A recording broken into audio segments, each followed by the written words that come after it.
as you might know, I have a lot of baits, like a lot of baits. And one of the biggest challenges I got is like storing all this stuff in fireballs. I just got the boat, I got it all organized, and I fish in Florida, I fish in Alabama, we go to Georgia. Every once in a while I'm able to go to Wisconsin to go like smallmouth fishing and stuff. So I'm traveling around a lot, and one of the hardest things is actually getting all those baits, all those crankbaits, swim baits, chatterbaits, terminal tackle all together in one big red fireball. So what I'm gonna do is we're gonna go kind of hatch to hatch. I'm gonna show you exactly what I have, like gear-wise, baits-wise, and how I have it all stored up to basically put stuff to fish like 50 different states all in one boat. So hit that like and subscribe button. Let's jump into fireballs and get started. Before we jump in the rod locker, I got all my hard baits back here behind the passenger seat. So I keep them all in these 3700 Bass Mafia boxes. Square bills, absolute necessity. Footballs, and then kind of like wrecking balls, kind of your rocker style jig heads, skirts, your standard like football jigs, things along those lines. Then we have, of course, top water, coming season. And then of course, I have a million traps. You guys have seen this box a bunch. I love throwing a trap. You can tell what I love throwing because I probably have the most in those boxes.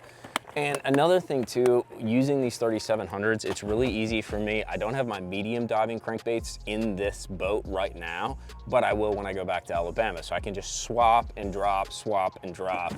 Got a bunch of scrounger heads and swimbait heads, unique underspins, big jig heads that are kind of funky. The flying chicken is here. And then we have our flipping jigs and swim jigs. So I got a bunch of dirty jigs, a bunch of gambler double weed guard jigs, anything I need to flip a jig, kind of heavy cover or swim a jig.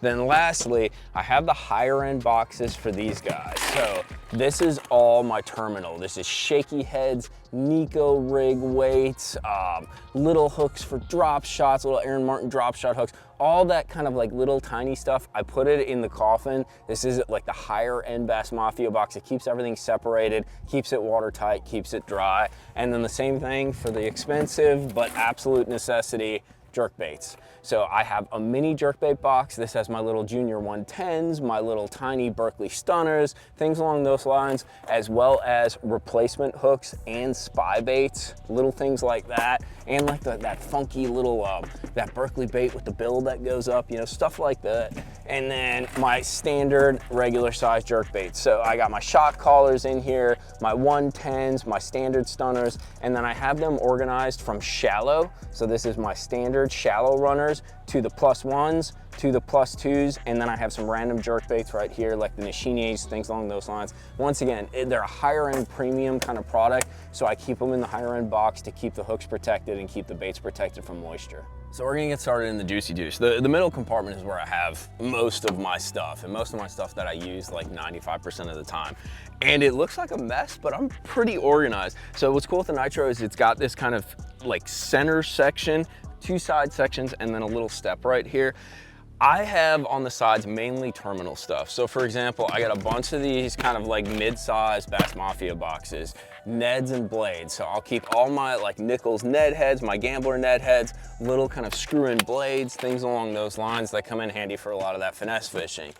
I always have this. This is one of my favorite ways to fish, finesse swimbait heads. So this is a lot of like ball heads. It's crossover between Kitech stuff and then also kind of forward facing stuff. I got my Scottsboro heads, I got guppy heads, I got boss heads, I got those little kind of like Berkeley kind of like jerk kind of heads, got a ton of stuff. I love these little Bass Mafia boxes because they're super tight, but they're not super big. They're perfect for kind of my little sort of like semi-specialized kind of tackle and terminal needs.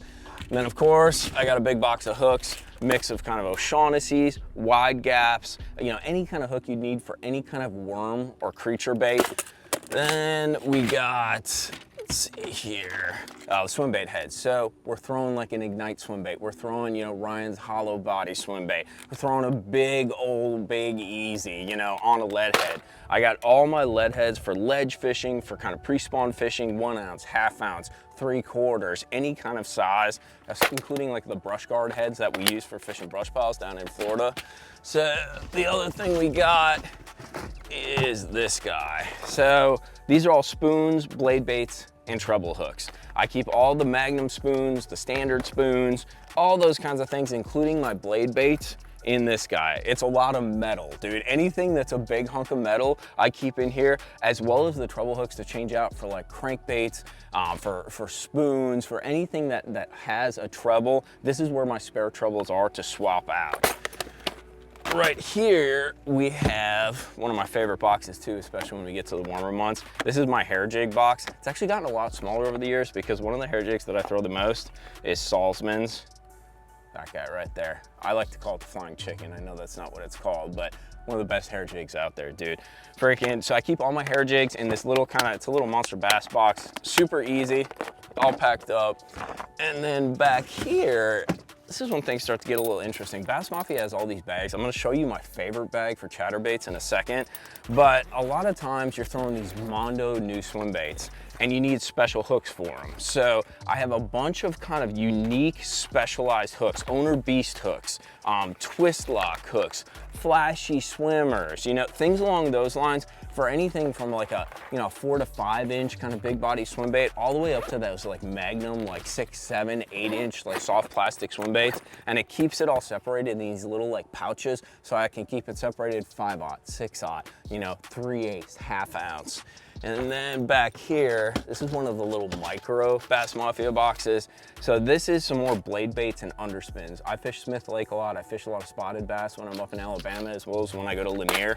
All these little micro spinnies, kind of like that, like the little war baits, dude. All these little kind of like underspins and super finesse little products. I don't have a lot of them, so it's perfect. It's just like a little palm size kind of box that I can put all that stuff in.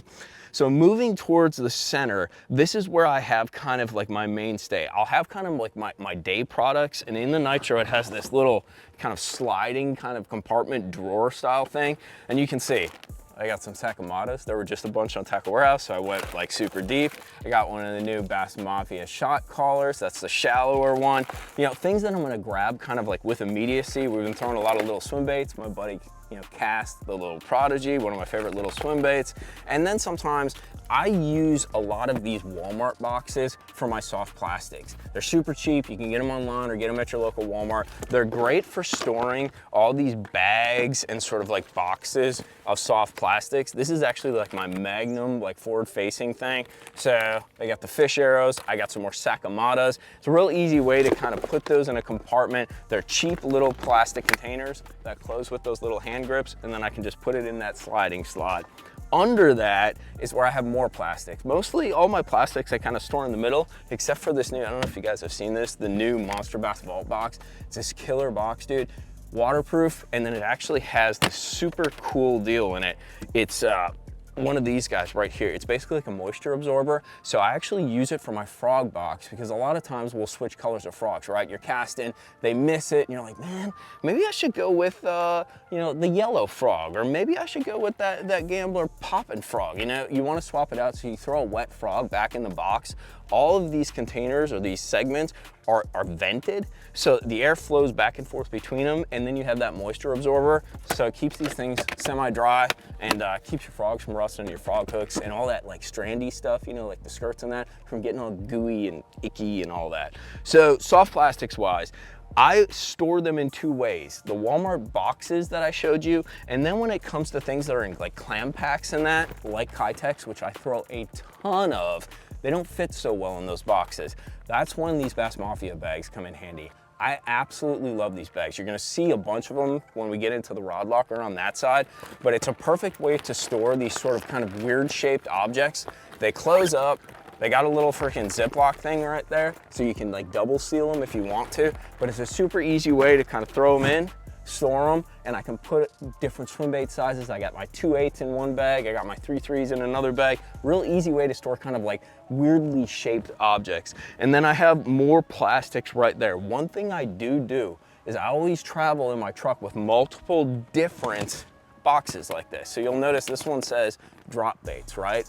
Well, if I'm going to fish a 2-foot deep lake that's all like flipping mats and dark water, tannic water, I'm not bringing my drop baits. I'm gonna bring my punch baits. Makes it real easy to pull one of these boxes out and swap it out for another box. So I'm very interchangeable. The same thing with the Bass Mafia bags. I want everything so I can pull something out very easily. It's identified with a label, throw it in the truck, grab something else out and put in my flipping baits, put in my swimming worms, my big easies, whatever I think I need for that specific day. Now switching over to the other side, I'm gonna show you my favorite one. And I've gotten so many comments on this. This is my chatterbait storage. Chatterbaits are one of the weirdest, hardest things to store. So this is the bud bag and it's Bass Mafia once again. The coolest part about this thing, I got a bunch of new packs in it that are falling out, is I store my freaking chatterbaits in here and they're all in individual bags. And as you can see, I mark them with little stickers identifying what size they are. Now with chatterbaits, it's always hard to tell, you know, 1/2 ounce, 3/4 ounce, 3/8, and especially with the new, like the Tungsten Evo that we did a video on, like the heads look different, right? They look a little smaller. They have a size on them that's written on, but at the same time, when you're just looking at them, they look a little bit smaller. They're hard to identify. So it allows me to sort all these out, and they're all sealed up in these little bags. You can grab them out, put them in, and it just really is an easy way to store your chatterbaits. And it's really a a low impact way to store chatterbaits. I have a ton of them in here and they all fit right into my little satchel and I can drop them right in there like nothing. Super simple, right? So then the other thing I have, this is actually an old school box from Bass Mafia. This is their old terminal coffin. This is where I have all my flipping stuff. So it has a weight organizer, it has my straight shank hooks, bobber stoppers, all that kind of stuff that I need to flip in any situation, whether it's super clear water, wood, ultra shallow, super muddy water, mats, just about whatever. And it keeps all that stuff, especially the weights, it keeps those tungsten weights from like hitting against each other, chipping and things along those lines. The other ones that I got are back here. I kind of avoided doing this, but it's come to a point where I need it. I have a dedicated hover strolling Demiki forward facing box. There's just so many jigs out there and so much terminal, so many specific things that you need to do that I had to go ahead and get a full 3700 coffin box to kind of store that and sort it specifically. So I got my like live rocker jigs in here. I got owner roller ball jigs, all the kind of weird jigs, the Queen's tackle, the rolling strolling heads, hover hooks, all that kind of stuff is all stored in here and ready to go. And I have it labeled along with all the rest of them, you know, what it is, what I need it for. And then I got a little sneaky box right here. This is where I store all my little nail weights. Once again, one of those little palm size Bass Mafia boxes. So I got a bunch of nail weights, little freaking hover strolling hooks, kind of little items that don't need their own independent box, but I need them in the boat. The last thing that I got in here is this little step. And this little step is sort of my scattered deal. So I have a bunch of line. You guys know I throw a lot of Red Label. It's a great budget price point for decent fluorocarbon. Not the best, not the worst, but a good price point. So I got like a 20-pound spool. I have a 15, I have a 17, I have a 12. I always roll with like 1,000 yards of those. So no matter where I'm at, I got heavy enough line to flip, throw a heavy cover. I got light enough line to crank with and do some, you know, jerk baiting, things along those lines, and I can respool. And then I got just random tools. You know, I got a D-hooker. I'm super into fish care. You know, I have all those kinds of tools, including, you know, monster bass, wacky rig kind of tool. What else do we got? A split ring tool. Basically everything that I need to kind of change hooks out, do any kind of mods to the baits that I need to do, all right there at my hands, ready to go. So let's move on to the rod locker. This guy, I throw a lot of stuff into that I'm gonna kind of need with me, but I'm not using like 95% of the time. I can store all my rods in my standard rod locker, so I'm not kind of like losing space by doing this, but I got a lot of bags and a lot of kind of boxes. Everything's like labeled. So a great example is I always have with me or ready to go, you know, my crankbait box. I love throwing deep diving cranks. So I have a 10XD box. It's for any kind of big, giant, ultra deep diving crank. And I got my 6XD box, a million different cranks in there. The other thing I keep with me, these are kind of cool bags from Bass Mafia. A lot of things have kind of different sizes, especially when it comes to some of these bigger swim baits and that. And so you don't really have like a bag or a slot that's like the right size to hold it. So a great example is the Bass Mafia, the Zell Dangerous swim baits, you know? So they're kind of, you know, they're kind of clunky, they're kind of big. So you need something that's sort of like an open-ended storage or a fluid storage to put them in. Another good one old XPS, dude. I had these when they originally came out from Bass Pro, like back in, God, it had to be like 2008. These were killer swim baits back then because nobody was doing it. But just like random swim baits. I even got some of the crazy stuff. This is, what is it called? The Loose Caboose by JSL Company. Dude, this is a naughty little swim bait, but kind of random, big, clunky items. A great way to store them in one of these bags. They're protected, they're organized, they're sorted. So this is where a lot of these Bass Mafia bags come into play too. So once again, more kind of clamshell swim baits, medium-sized, full-body swim baits. So your 4.8 Kitex, your Ignite swim baits in like 5-inch or so. And same thing here, a bunch of cast swim baits in those mold, in those clamshells. I have my skirt making kits. This is something I always carry with me, whether I'm threading skirts through soft plastics to make maybe those dice or like a unique kind of stick bait, bed bait, or if I'm making a jig skirt, chatterbait, trailer skirt, things along those lines. I always have this kit with me. And then more swim baits, A-rigs. A-rigs are another thing that are annoying to store, dude. And we use them all the time on Gunnersville in Alabama. So the bag is great. I can put terminal tackle in here. I can put the A-rigs in here with the little zip tie wrapped around them. Super easy way to store them.